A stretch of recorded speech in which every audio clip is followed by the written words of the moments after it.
زکوٰۃ کا سب سے بہترین مصرف کون سی جگہ ہے؟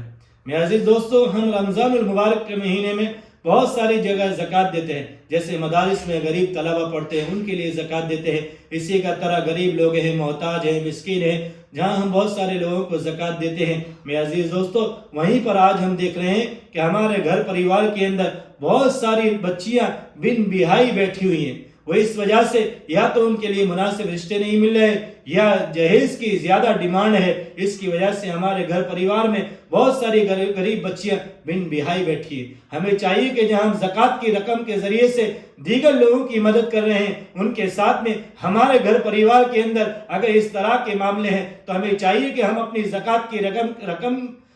زکوٰۃ کی رقم سے ان غریب گھرانوں کی مدد کریں تاکہ ان بچیوں کے رشتے ہو جائیں۔ میں آپ کو ایک عجیب واقعہ سناتا ہوں جو ہمارے شیخ نے ہمیں سنایا تھا، کہ ایک جگہ کا واقعہ سنایا کہ ایک لڑکی نے اپنے گھر سے بھاگ کر شادی کر لی۔ پھر ایک بڑے عالم نے پوچھا اس لڑکی سے، کبھی ملاقات ہوئی کہ بیٹی تو نے ایسا کیوں کیا؟ آخر کیا وجہ تھی کہ تو نے اپنے گھر پریوار اور اپنے اہل و عیال پورے رشتہ داروں کو سب کو چھوڑ کر تو نے شادی کر لی؟ اس کی وجہ کیا بنی؟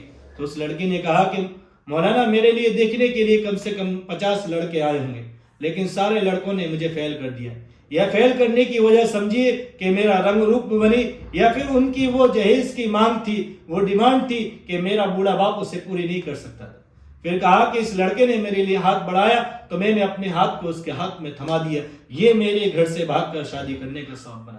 میرے عزیز دوستو، ایسی کتنی ساری لڑکیاں بن بیاہی غریب خاندانوں کے اندر بیٹھی ہیں، اور ہم اپنے پیسے کو وہاں تو خرچہ کرتے ہیں جہاں نام بڑے بورڈوں پر لکھا جاتا ہے کہ فلاں چودھری صاحب، فلاں مالدار، فلاں، حالانکہ اپنے گھرانوں کے اندر بہت ساری غریب بچیاں رشتوں کے لیے بیٹھی ہوتی ہیں۔ میرے عزیز دوستو، ہمیں چاہیے کہ جہاں ہم دوسرے لوگوں کی مدد کر رہے ہیں وہیں پر ہم ان کی بھی مدد کریں اور ان کے لیے مناسب رشتہ دیکھ کر کہیں ان کے رشتے کا انتظام کریں۔ اللہ مجھے اور آپ کو عمل کی توفیق عطا فرمائے۔